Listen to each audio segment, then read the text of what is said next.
Bismillahirrahmanirrahim. Assalamualaikum warahmatullahi wabarakatuh. Bersua dalam berita perdana malam ini, saya Ahmad Nurul Airi Hajirani. Dan saya Haryanti Jimetusin. Berita-berita utama malam ini.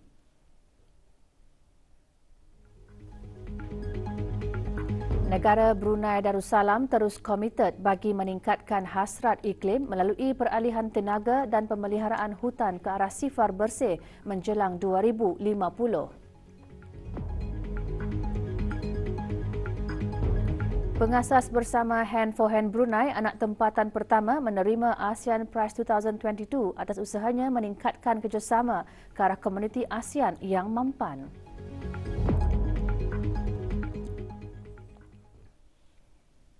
Dasar Perubahan Iklim Negara Brunei Darussalam melalui 10 strategi utama Nationally Determined Contribution NDC bagi pengurangan 20% dalam pelepasan gas rumah hijau menjelang tahun 2030 dikongsikan semasa sesi ke-27 Persidangan Perubahan Iklim Pertubuhan Bangsa-Bangsa Bersatu COP27. Ini termasuk meningkatkan hasrat iklim melalui peralihan tenaga dan pemeliharaan hutan menuju ke arah sifar bersih menjelang tahun 2050. Menteri Sumber-Sumber Utama dan Pelancongan selaku Ahli Majlis Kebangsaan Perubahan Iklim Negara Brunei Darussalam mengongsikan perkara itu semasa segmen peringkat tinggi kemarin di Sharm el-Sheikh, Republik Arab Mesir. Yang berhormat Datuk Seri Setia Dr. Awang Haji Abdul Manaf bin Haji Metusin menggariskan antara inisiatif negara Brunei Darussalam di peringkat antarabangsa ialah pelancaran Direktif Laporan Mandatori pada penghujung tahun 2022 dengan semua pihak berkepentingan perlu melaporkan pelepasan gas rumah hijau masing-masing kepada Sekretariat Perubahan Iklim Negara Brunei Darussalam. Direktif tersebut dihasratkan menjadi asas dalam meningkatkan keberkesanan jangka panjang dalam pengurangan pelepasan gas rumah hijau negara. Manakala di peringkat ASEAN, komitmen negara adalah dengan penubuhan Pusat Perubahan Iklim ASEAN yang berpusat di negara Brunei Darussalam. Selain itu, Pertubuhan Bangsa-Bangsa Bersatu mengenai perubahan iklim juga memberi sokongan kepada negara Brunei Darussalam dan negara Filipina selaku ketua bersama dalam membangun rangka kerja bagi strategi kewangan iklim ASEAN. COP27 tahun ini berlangsung sehingga 18 November 2022 di Republik Arab Mesir memberi fokus kepada kerjasama perubahan iklim yang lebih inklusif berasaskan peraturan substantif selaras dengan sains dan teknologi terkini. Pertandingan memasak dan projek bootcamp anjuran Jabatan Pendidikan Khas Kementerian Pendidikan merupakan usaha bagi mengukuhkan kemahiran pelajar dalam bidang masakan dan keusahawanan yang dimasukkan dalam kurikulum program pra-vokasional. Majlis penyampaian hadiah bagi pertandingan memasak kali ketiga dan projek bootcamp kali kedua diadakan pagi tadi di Kompleks Yayasan Sultan Haji Hassanal Bolkiah di Ibu Negara. Penyampaian hadiah kepada para pemenang disempurnakan oleh Dr. Syamsiah Zuraini Kancanawati binti Haji Tajuddin, Setiausaha Tetap Pendidikan Teras Kementerian Pendidikan. Pertandingan memasak dijuarai oleh Sekolah Menengah Katok, diikuti Sekolah Menengah Saidina Osman di tempat kedua, manakala tempat ketiga disandang oleh Sekolah Menengah Perdana Wazir. Bagi 3 anugerah khas projek bootcamp, Most Persevering dimenangi oleh Sekolah Menengah Menglait, Most Passionate disandang oleh Sekolah Menengah Saidina Ali, sementara Sekolah Menengah Saidina Abu Bakar memenangi anugerah Most Innovative. Juga diadakan pameran dan jualan. Asnaf fakir miskin di negara ini terus mendapat perhatian Majlis Ugama Islam Brunei MUIB dalam meringankan beban kehidupan mereka. Petang tadi diadakan Majlis Penyerahan Agian Zakat Modal Berusaha di Kementerian Hal Ehwal Ugama. Bantuan berupa sebuah perahu, enjin dan trailer disampaikan oleh Awang Haji Abdul Aziz bin Haji Akub, pemangku Setiausaha MUIB, kepada Awang Abdul Rahman bin Haji Abdul Kadir. Kesemua peralatan berjumlah RM15,443 diambil dari peruntukan kumpulan wang zakat asnaf fakir miskin Muib.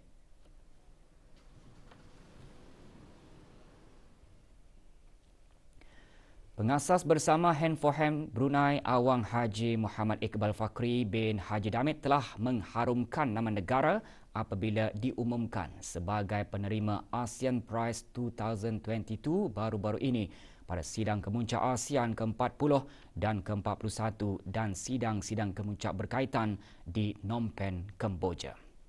Ditadbir oleh Sekretariat ASEAN, anugerah serantau berprestij itu mengiktiraf pencapaian individu atau organisasi berpangkalan di ASEAN yang telah membuat sumbangan dan memperlihatkan kerja contoh dalam mengukuhkan pembangunan masyarakat ASEAN.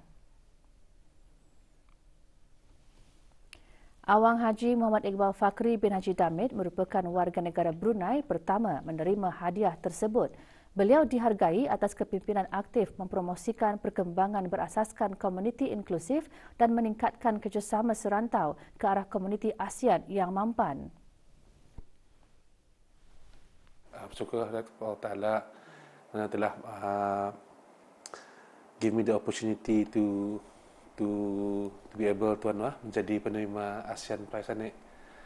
Dan juga second of all juga to the government of Brunei, because always been supporting my initiative, my projects, terutamanya Kementerian Kebudayaan dan Sukan.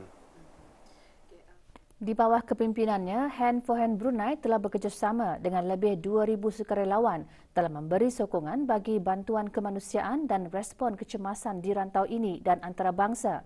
Melalui Hand for Hand Brunei, beliau berhasrat untuk mengumpulkan 1 juta belia ASEAN bekerjasama menerusi program kesedaran ASEAN.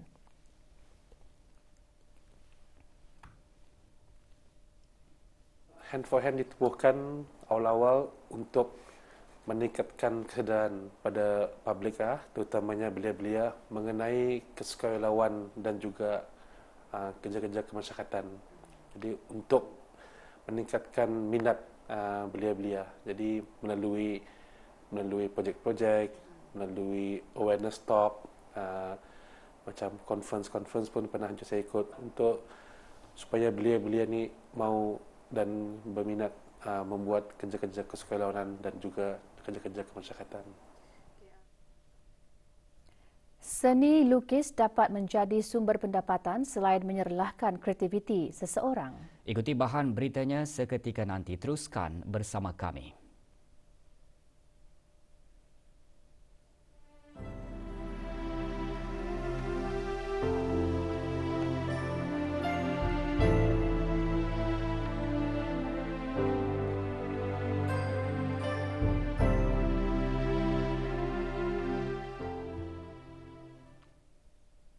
Institut Pembangunan Penyiaran Asia Pasifik AIBD dan Pertubuhan Kesihatan Sedunia WHO dengan kerjasama Radio Televisyen Brunei menganjurkan bengkel AIBD WHO mengenai laporan strategi kesihatan dan membasmi infodemik.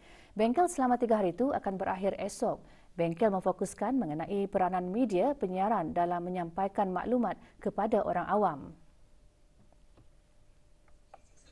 Bengkel disertai 18 orang terdiri daripada bahagian rancangan radio RTB, Jabatan Penerangan, Kementerian Kesihatan, Persendirian dan media pres dari agensi swasta. Antara objektif bengkel untuk melatih penerbit dalam menggunakan laporan bukti data kesihatan di samping untuk bekerja secara berkesan dengan pakar perubatan atau kesihatan. Ia melatih para pengamal media khususnya yang media tempatan dalam mencari atau menerbitkan bahan-bahan khususnya dalam yang berkaitan dengan kesihatan. Selain itu juga untuk to manage rumors and misinformations macam fake news. Jadi kami belajar macam mana debunk fake news. Kreativiti seni lukis kini semakin mendapat perhatian dalam kalangan masyarakat tempatan di negara ini, terutama kalangan belia. Ia bukan hanya menyelahkan kreativiti seseorang, bahkan seni lukis juga dapat menjadi sumber pendapatan. Memiliki bakat dalam menghasilkan lakaran potret, animasi lanskap dan mural, berita perdana malam ini mengonjolkan seorang belia tempatan yang berbakat dalam seni lukis. Mazia Jini seterusnya membawakan laporannya.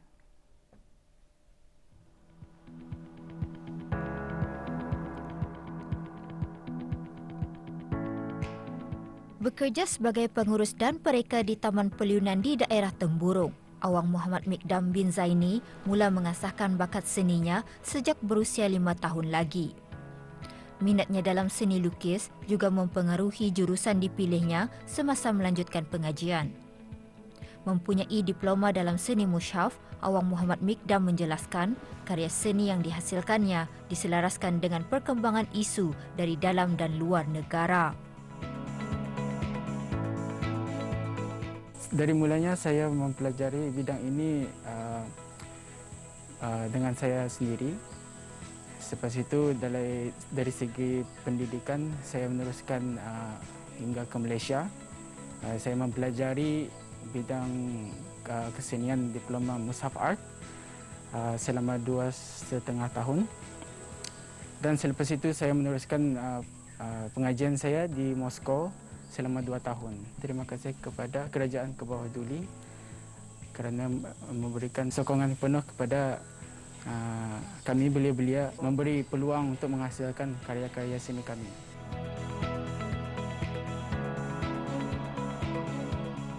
Menyedari perkembangan komuniti seni di negara ini yang mula berkembang dengan adanya peluang-peluang yang diberikan oleh kerajaan, Awang Muhammad Mikdam berharap lebih ramai lagi bakat muda berani tampil demi kemajuan karya seni di negara ini.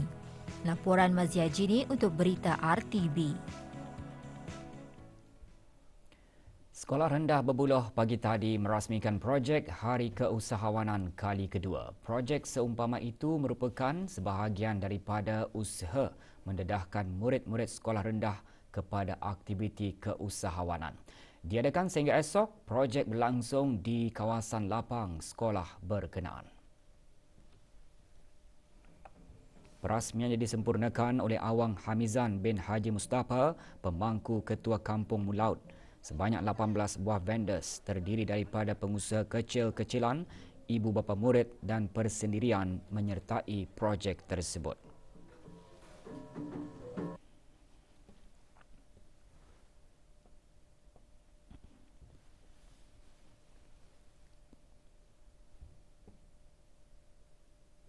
Tujuan utamanya ialah untuk mendedahkan murid sekolah kami ini dengan keusahawanan dan juga untuk yang pentingnya untuk menambah skill jurang dalam bidang social skill dan juga matematik dan menambahkan minat jurang dalam mata pelajaran social studies.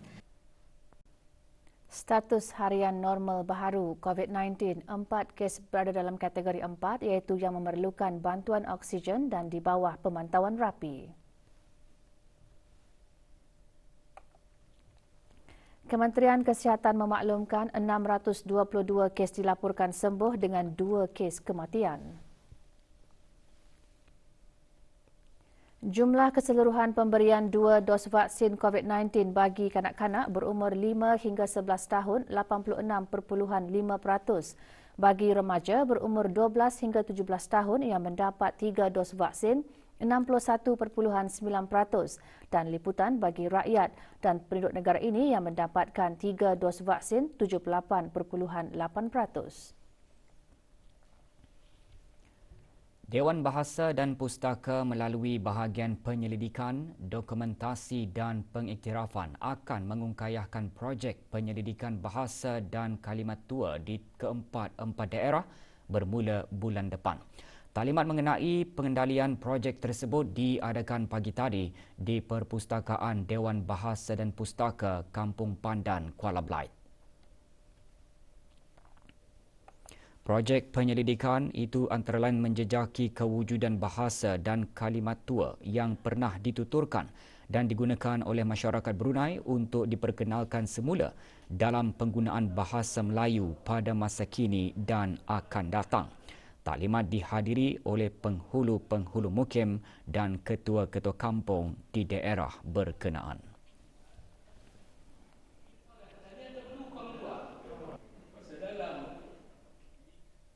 Negara Brunei Darussalam akan menyertai First SEADEF Games atau edisi pertama Sukan Si Pekak yang akan berlangsung di Kuala Lumpur, Malaysia mulai 21 hingga 27 November ini. 6 atlet orang kurang pendengaran OKP akan mewakili negara dalam 2 acara iaitu olahraga dan 10 pin bowling. 3 orang atlet negara OKP menyertai olahraga iaitu 2 atlet bagi acara larian 100 meter dan 200 meter dan seorang atlet bagi larian 800 meter dan 1500 meter. Sementara itu, 3 orang atlet akan menyertai 10 pin bowling dalam 3 kategori iaitu perseorangan, berpasangan dan trio. Dalam temu bual bersama RTB, para jurulatih berharap para atlet akan memberikan komitmen serta disiplin yang tinggi semasa pertandingan dalam sukan tersebut.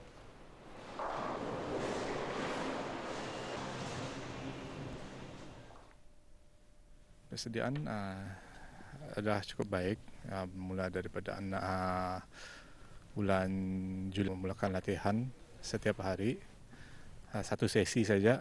Saya harap atlet-atlet ini akan berjuang dengan semangat yang tinggi tanpa menunjukkan ketakutan walaupun ia kali pertama. Kami sedang menjalani latihan secara intensif, iaitu kami membuat drill di mana our target is untuk mempersiapkan diorang ini untuk lebih berkeyakinan dari segi mental diorang ini untuk berhadapan pada kejohanan itu nanti. Pasukan Majlis Sukan Angkatan Bersenjata di Raja Brunei MSABDB mara ke perlawanan separuh akhir saingan Piala FA Brunei selepas menang agregat 4-3 menentang Majlis Sukan Pasukan Polis di Raja Brunei MSPPDB. Perlawanan suku akhir kedua berlangsung petang kemarin di Padang 68 Kompleks Sukan Negara Hasnal Bolkiah, Berakas. Dalam perlawanan tersebut, MSABDB tewas 1-2 kepada MSPPDB. Meskipun MSPPDB menang, namun pasukan tersebut terpaksa akur tewas dengan agregat 3-4 kepada MSABDB. Dengan keputusan itu, perlawanan separuh akhir Piala FA Brunei bakal menyaksikan DPMM FC menentang Kota Ranger FC dan MSABDB pula dijadual menentang Kasuka FC untuk menempah slot ke perlawanan akhir.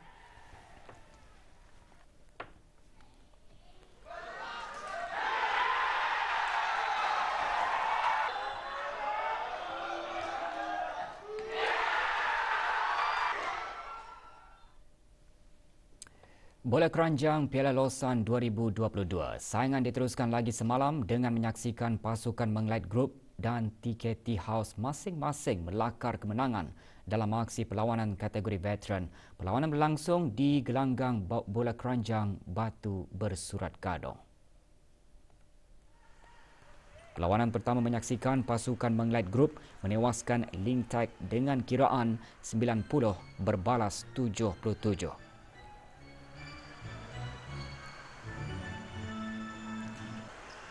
Sementara itu, dalam satu lagi perlawanan, pasukan TKT House menang ke atas Konsep Komputer dengan keputusan 104 berbalas 102.